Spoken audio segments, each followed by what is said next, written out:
been thinking about doing a YouTube channel about programming and technology in general, so that's what we're going to do this morning. Yep.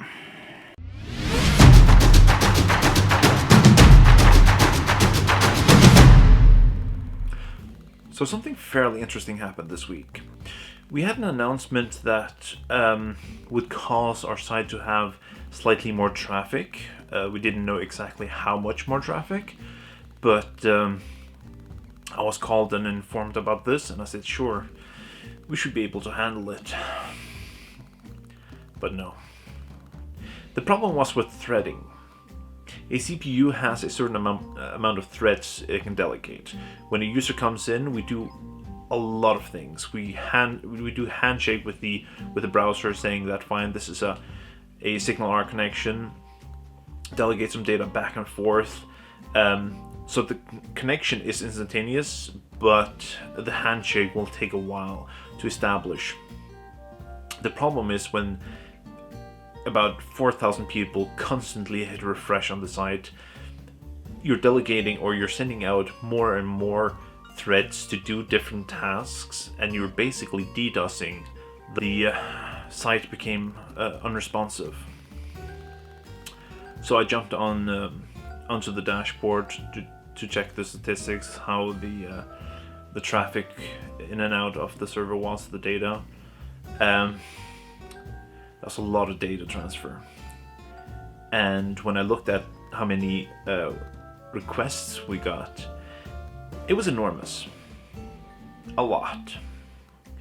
Basically, over a period of 1 month, we would get about 3 million requests, which isn't that much over a span of 30 days. But when you think about that, within 4 hours,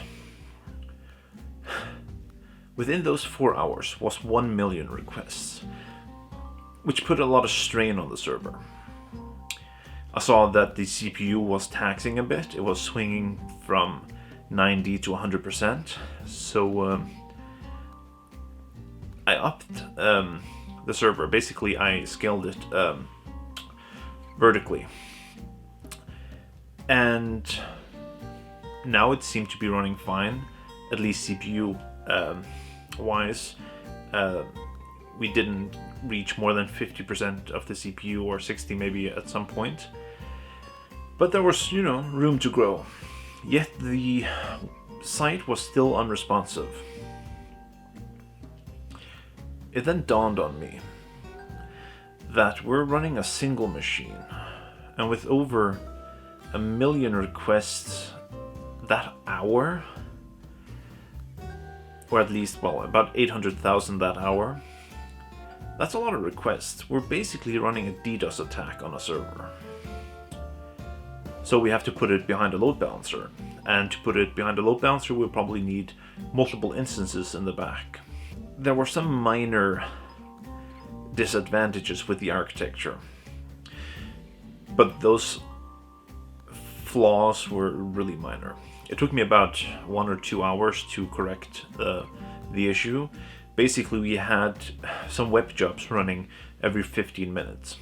These web jobs were vital. They would send emails, text messages, and so forth. And if I set up a multi-instance and they didn't communicate properly, each instance would send a text message or an email to a certain user, which means that the user would receive multiple text messages and multiple emails saying the same thing. So before I could scale it horizontally, we had to do some minor tweaks with the web jobs.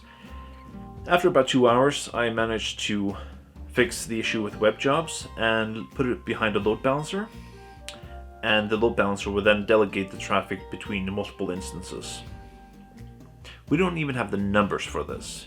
I would probably say about 3,000 people were on the site actively, hitting refresh over and over and over again, causing over 1 million requests in the time span of 3 hours.